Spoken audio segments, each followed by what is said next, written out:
On vient de récupérer une Jaguar Type E série 1,5. Voilà, très belle voiture, donc on va voir un petit peu ce qu'on fait avec.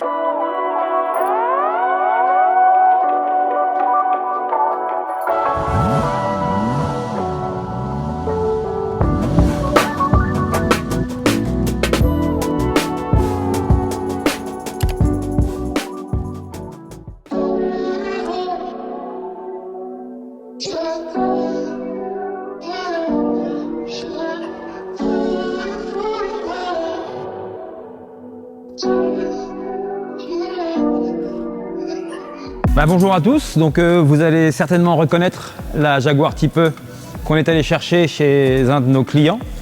Après l'avoir inspectée, j'ai pris la décision de la garder. En fait, j'ai décidé d'en faire un projet de restauration. Donc ce que je vous propose, c'est qu'on fasse un petit suivi de ça. Ça peut être un peu sympa et en même temps, ça va permettre de montrer un peu la manière dont on travaille pour restaurer un véhicule.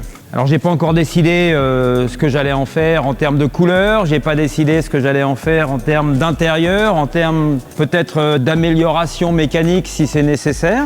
Ça on verra au fil du temps. Mais voilà, on a cette belle petite Type E de 67 série 1,5. Alors qui est très sympa parce qu'en fait c'est une des toutes premières 1,5, donc elle a encore le tableau de bord des séries 1, il y a juste la petite différence des phares qu'on va pouvoir arranger. On a bien les 3 SU, il y a bien 4,2 litres avec ses 265 chevaux. Enfin bref, c'est une vraie belle Type E et qui va être une vraie très belle Type E. Et par exemple, évidemment, on ne va pas garder la capote en vinyle. On va faire quelque chose avec une capote Alpaga. L'intérieur aussi. Déjà, une chose est sûre, ça ne va pas rester noir, quoi qu'il arrive. Et puis on va avoir un intérieur cuir exactement comme le fait maintenant l'atelier des Coteaux, puisque on a la chance d'avoir une sellerie en interne et on fait absolument ce qu'on veut avec un travail d'une qualité incroyable. Donc on va vraiment pouvoir s'amuser avec cette voiture et puis on pourra échanger avec le temps. À votre avis pourra m'intéresser. Donc voilà, là vous voyez vraiment d'où on part, et petit à petit vous allez voir où on arrive et ce qu'on sait faire, c'est quand même assez exceptionnel. Regardez bien ce porte-bagages, parce qu'il va partir. Il n'y en aura plus. Ça, c'est sûr que je ne le laisse pas.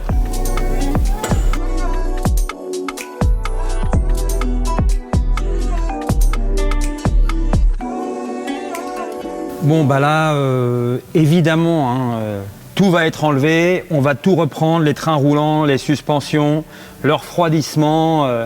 Le moteur va être sorti, tout va être ouvert. Donc, là, au moins, on voit d'où on part. J'ai envie de dire, ça peut être que mieux. Mais on a vraiment un très beau chantier, une voiture complète. On va vraiment bien s'amuser. J'ai vraiment aucune idée de ce que je vais en faire en termes de couleur, mais j'ai vraiment envie d'en faire un modèle unique. De toute façon, là, maintenant, elle va être entre les mains des sorciers de l'atelier des Coteaux. Et là, ils sont vraiment dans leur jardin. Le moteur XK, il y en a eu tellement qui ont été faits chez nous. Je ne sais pas encore si je vais avoir besoin de plus que les 265 chevaux qui sont très largement suffisants quand ils sont vraiment là. On va de toute façon garder les SU parce que ça fonctionne parfaitement comme ça, mais on va optimiser tous les éléments qui permettent d'utiliser cette voiture dans toutes les conditions. Parce que l'objectif c'est ça, c'est de l'emmener dans des rallyes, c'est de la faire rouler vraiment beaucoup. Donc la suite aux prochains épisodes, parce qu'on va essayer de suivre ce projet jusqu'à la mise à la route. On ne sait pas quand. À bientôt.